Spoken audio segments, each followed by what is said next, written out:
How's it going, everybody? Welcome to this official tutorial video for Bank Heist 1.5.10 on CodeFling. This is going to be a two-part video, and in this first part I'm going to be going over how to install and download the bank prefab to your map to use for the plugin down the road. So the first thing that we're going to do is we're going to come to Bank Heist. Now currently the version is 1.5.10 and this may change somewhere down the line, but placing the prefab will still be the same no matter what version that you're using for Bank Heist. So the first thing that we're going to do is we're going to come over and we're going to click download after we have purchased Bank Heist. And it should go into your downloads folder. So the first thing that you're going to want to do is extract this folder to get inside and get the contents. Now, not everybody has the option to extract all, and if you don't, that's okay. There are some tools online. A couple I would suggest would be WinRAR, or I would download 7-zip onto your computer, and that will allow you to extract the contents of the folder and get inside so we can get to the pieces that we need. So we're going to go ahead and extract that. Once extracted, we're going to have two folders, and the one that we're going to be focusing on for this tutorial video is the prefab itself and how to place it. So there's a couple of things first. If you do not have Rust Edit installed, you're going to want to install the Rust Edit program. You can either do that through the website, or you can join into the Discord, where at the top there is a channel called Releases, which will give you the most current release of the current Rust Edit that's being used. The other thing that you're going to need to download is the oxide.ext rustedit.dll. This DLL you're going to need to download and put into your Rust dedicated folder, and then inside the managed folder, the same place that you're going to install Oxide. So you're going to want to have that DLL there. The DLL essentially establishes the I/O connections, any custom loot that's been placed. So anything to do with the bank prefab that we're about to place, it's going to make sure that it's all working efficiently for you on your server. So once we have gone ahead and extracted our folder, and we have the prefabs folder, you want to go ahead and grab everything in this folder, and we're going to cut it, and then you're going to find where you have Rust Edit installed. There is a folder called Custom Prefabs. Now if you don't have this folder, that's okay. You simply right click, go to New, create a new folder, and you're going to call it Custom Prefabs. Make sure that the C and the P are both capital in that naming convention. You're going to simply go into the folder, and we're going to paste in the Bank Heist prefab that we have. So that is now all in and ready to be used, and then we're going to simply open up Rust Edit. Now, I already have a test template map that I'm going to use that I have created. If you don't have one, there are a couple ways that you can acquire your maps, whether you've paid for a map and you want to add the bank to it, or if you're using just simply Rust maps and you've downloaded a procedural map that you want to use, or you've gone ahead and you've come into here and you've created a map that you want to use. So either way, there's lots of resources to get maps, and this can be added to absolutely everything. So in this case, I'm going to be using the Bank Heist test map that I've created, which does not have the bank on it currently. So we're going to go over how do we place that and how do we get it into our map. So we're just going to let this load. This might take just a couple of minutes. So while this is loading, I'm just going to go on the silent here and wait till it's all finished.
Okay, so now that the map is loaded, we're going to load in. Now again, like I said, this can be added to any map. So it doesn't matter if it's a paid map that you've paid for off of CodeFling or Loan or any of those places. It doesn't matter if it's a procedural map or a Rust Maps map. You can literally put it on anything. So the first thing we want to do is we want to have a look and see where we want to place it. And that is completely up to you. It doesn't really matter where we place it. I'm going to be showing in this video a really simple way to kind of smooth out and make it look really good. I think I'm going to use this area right here. It looks pretty good. So the first thing you want to do is clear out the area of where you're going to be placing it. So we got a couple of rocks that I'm just going to delete out. And then we're going to go into our Prefabs tab at the top under Prefab List. And when we select Custom, we're going to see that custom prefab that we put into the Custom Prefabs folder. Simply click and hold on your left click, and we're going to drag it out where we want it to go. So I think right here is pretty good. Now there's a couple things we can do. We can rotate it if we want it to be on a different angle or how you want it to line up with the road. I'm going to put it kind of, I think right about here would be good. And then I'm just going to move it back just slightly to about here, just like that, okay? So now what I'm going to do is there are a couple of buttons here. So once you've found where you want to put it, you're going to apply your biome, apply your height, apply your splat, apply your topology, and then spawn the paths, okay? Now don't break the prefab just yet. What I like to do under the View tab is there's a section that says Show Volumes. So you're going to want to deselect that. Now this allows you to really kind of get in and see how it looks and where we've placed it. So it's a little bit high up, and this is why I said don't break it down yet. If it's a little bit high up, that's okay. If you hit Control Z, you can undo your last movements. And what we want to do is just bring it down. Now, like I said, it doesn't matter if it's in the terrain. What we're looking for is that nice, perfect level where you're going to have it towards your terrain. This stuff in the back, super easy to fix, and we're going to do that in a second. So I think that's a pretty good area there where I want it to be. And so now I'll do the same thing, splat, topology, spawn paths. And now I've found my right spot, I can go ahead and break this prefab down. Now, due to a Rust edit bug currently, you don't see the road that is here, but there is a road here. So my suggestion until the bug is fixed is simply save the map that you're working on, hit File, go New, and just create a brand new blank map. We're going to go back to the map that we had because it really helps to be able to see the road while we're editing. Now I do hope that this is fixed down the line, but in the meantime, when you place this prefab, if you don't see a road on the version of Rust Edit that you're using, you're going to want to do this method. So over here you can see where we've placed it. And right now it doesn't look very good. We got that little big circle that's kind of in the way, and it doesn't look the greatest. But now you can see that our road is here, okay? So the first thing we're going to do is we're going to go around, clean up any of the rocks that were in the way.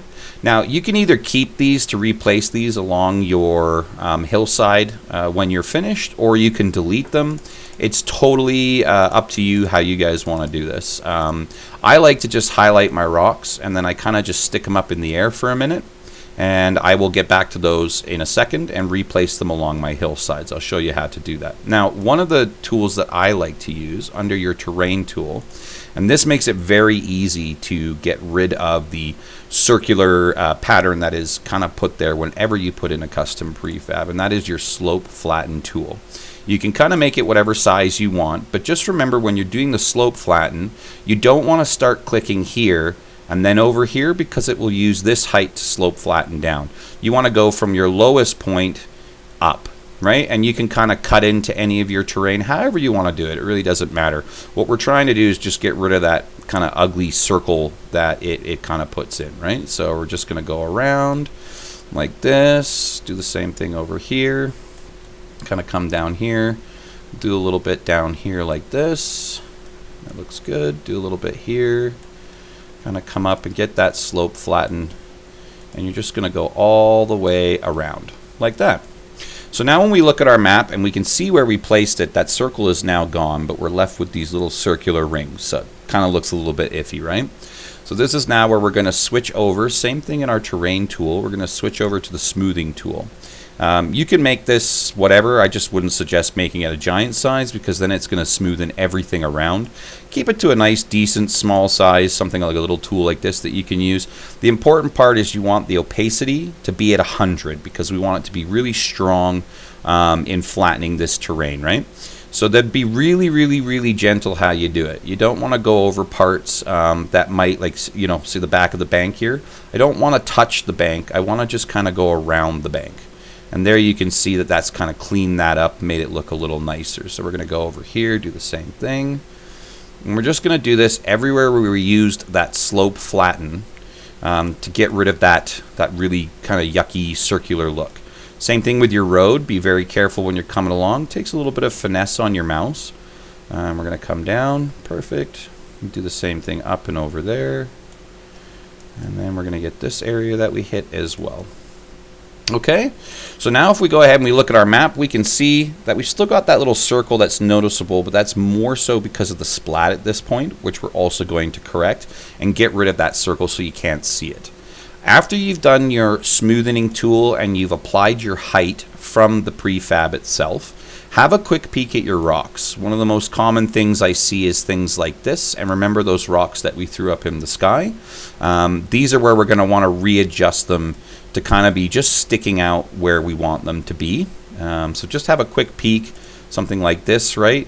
Just because we've changed the terrain now, so where things were originally placed, not really going to be in that original spot. We don't want people getting in there and camping and whatever else. So just have a quick peek at the rocks that you have down. And if you see that any are kind of up and loose, stuff like this as well, you can bring that down. You can reapply the height here, splat, topology, refresh, whatever you want to do. Just make it look really nice and just kind of go around. And this is just what we call a little bit of cleanup, right? So just making sure that it looks good for when you put in your map. So once that's done, if you had these rocks, now like I said, it's totally up to you what you do with them. You could have deleted them before. I like to keep them, and then I just put them kind of back into my my hillside. And you can do this, or you can choose not to do this.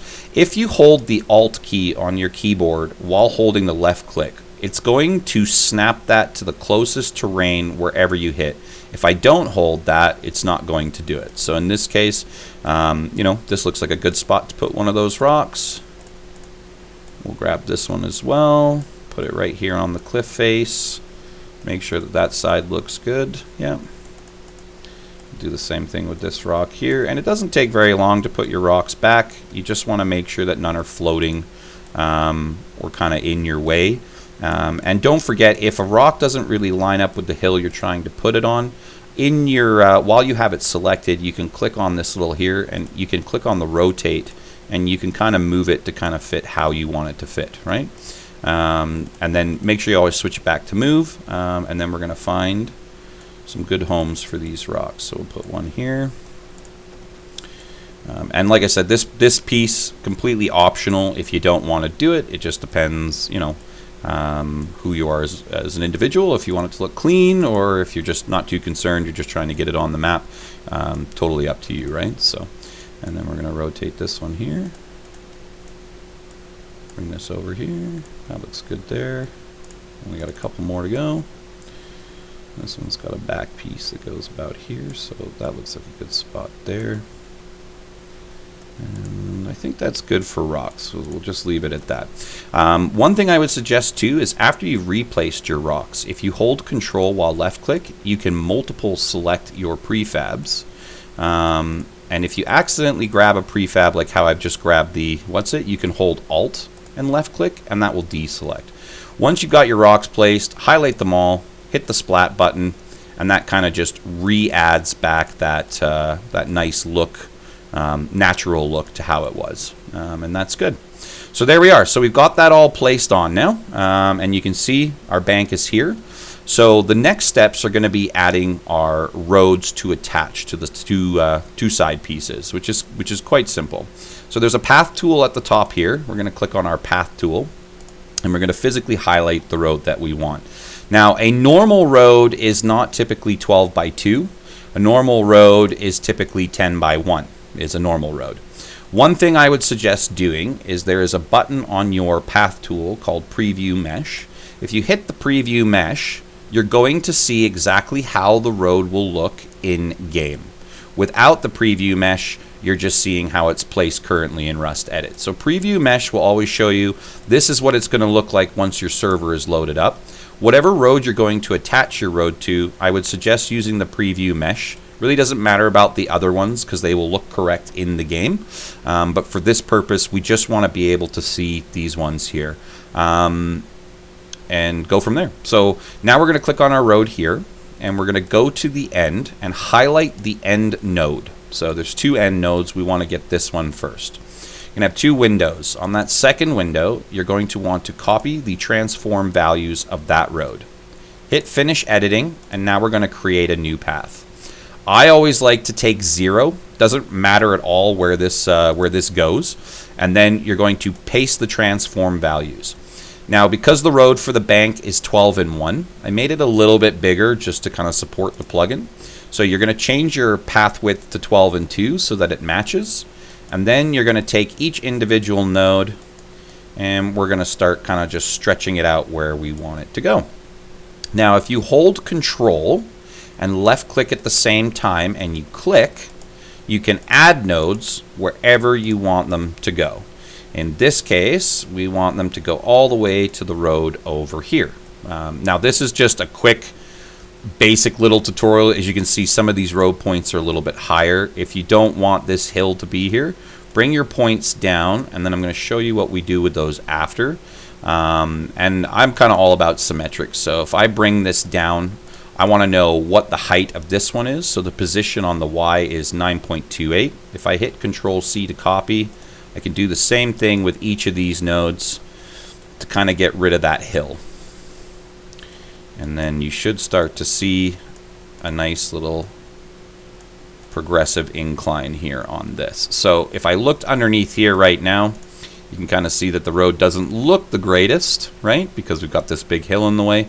That is now where we're going to apply our terrain modifier.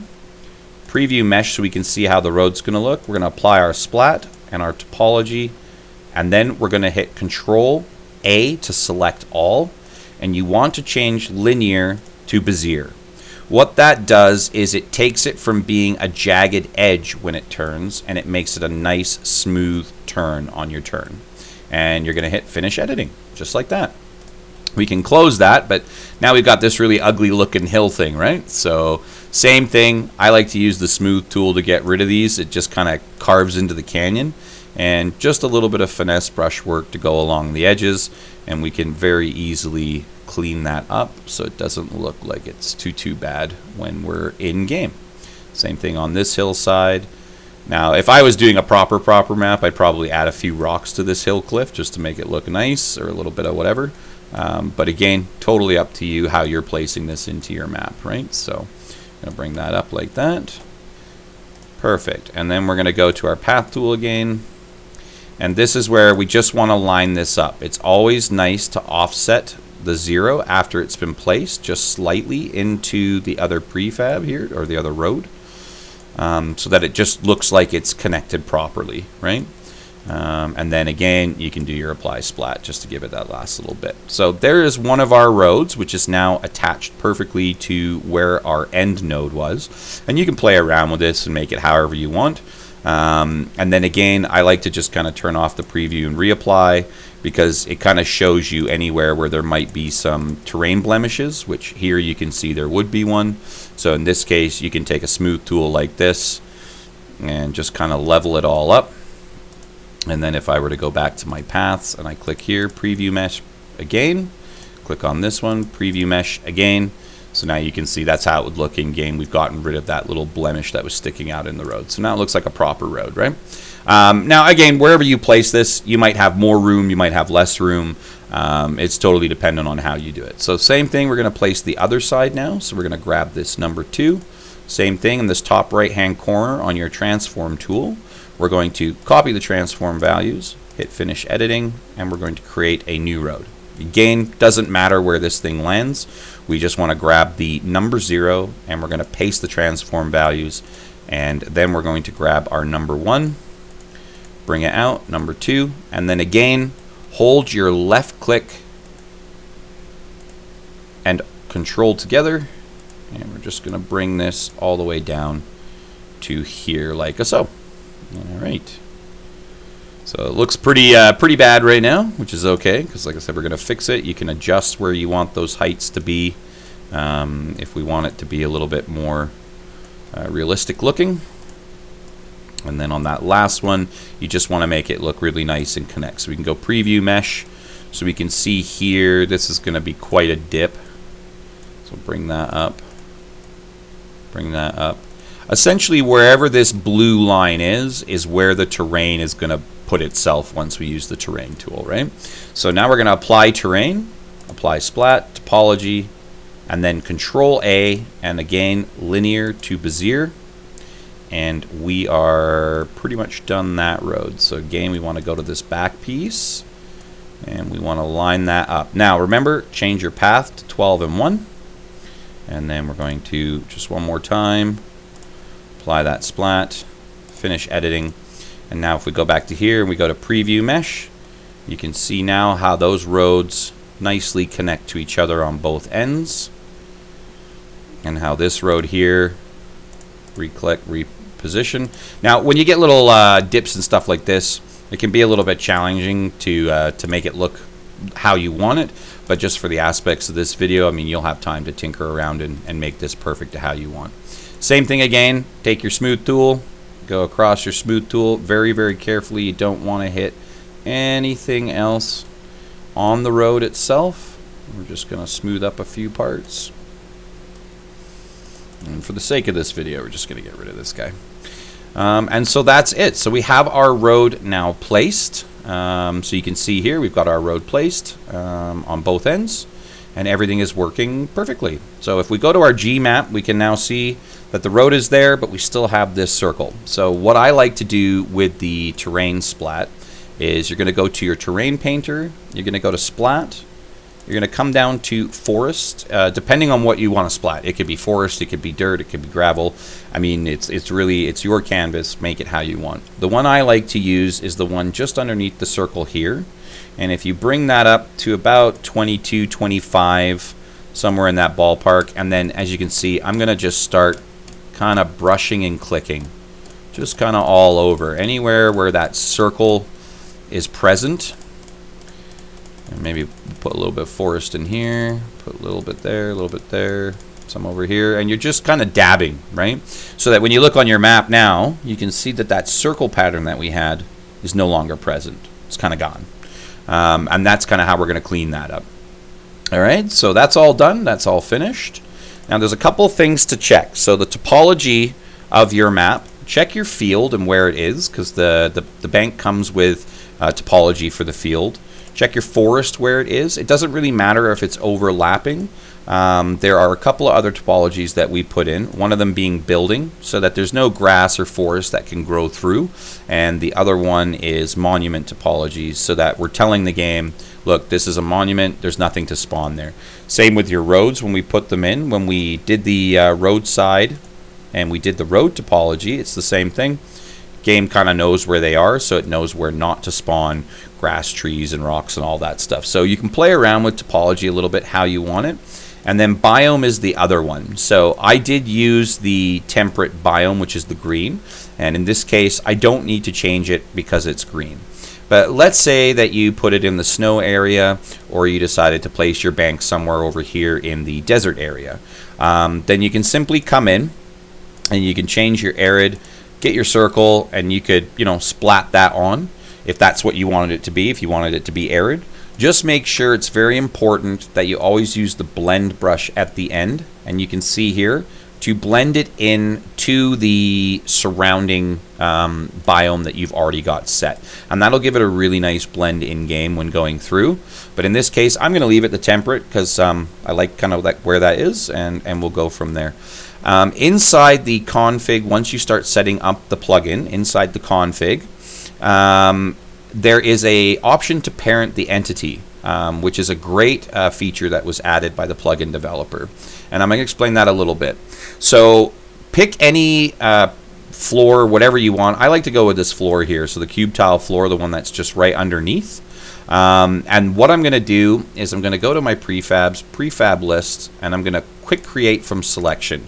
Now it has to be called Bank Heist, all one word, because that's what the plugin's going to look for. So what I would suggest is just calling this prefab Bank Heist like so. And now that floor there, it's not going to affect anything, but it is called Bank Heist. So in the event where if you change your map on a consistent basis and you have a new map, and say you want to place the bank up here, you will not have to set the plugin up again. All you have to do is once you've placed your bank, the same way we've showed in this tutorial video, you simply just come in, grab the floor, same floor when you place your bank, and you're just going to name it Bank Heist. Then what's going to happen when you load your server is the server is going to look for that prefab and apply your current setup to wherever the bank is. So the bank only ever needs to be set up one time, and you can move it to anywhere you want on any map, which is kind of a really nice part. So, and that's it's kind of a nice little feature. So that's why we do that. The last thing to do is in Rust Edit, you cannot copy the map marker. Unfortunately, it doesn't group with the prefabs when you save them. So what you're going to do is you're going to go to your prefab list, you're going to open that up, and in the search you're just going to type marker. Oh, I spelled that wrong, sorry. And you're looking for this one right here, monument marker. Again, hold your control or alt key, which is going to snap this to the top. We're going to put it right there, and then we're simply going to rename it to bank. And now if I look on my map, you can see that we now have bank. Now this is entirely up to you if you want to get really intuitive with it. I know that the map's got a little bit of bumps and stuff like that. It's got some nice textures, and then we've got that area where we smooth that it just doesn't really have those textures. If you want to apply that under your terrain tool, you're going to come down to your stamper tool, and if you scroll down, there's this little circular one. This is the one that I like to use. You can change it, you can rotate it, you can do whatever you want with it. But what this does is if you go to that blank patch that we have, which is over here, and we make that a little bit bigger, and we just literally just tap click. You don't want to hold or it's going to make a giant mountain, but just tap click, right? You can see now it's making those little blemishes, and you can go to all those flat spots from where we put it in. You can rotate it to change how it looks, whatever you want to do, right? You can go through and really make it look cool. Just be careful that when you put it in, you don't get too close to the bank, because if you have the height come up, then it's going to come through the wall, and it will be quite noticeable. So, but that's just if you want to make your map look a little bit better, a little bit less bare, you can re-add those textures that you see here. So that's it. Once that's done, the bank is done. You can then save your map, and it is ready to be configured and set up. So stay tuned for the next tutorial video, and we're going to go through how to set it up. Thanks, everybody.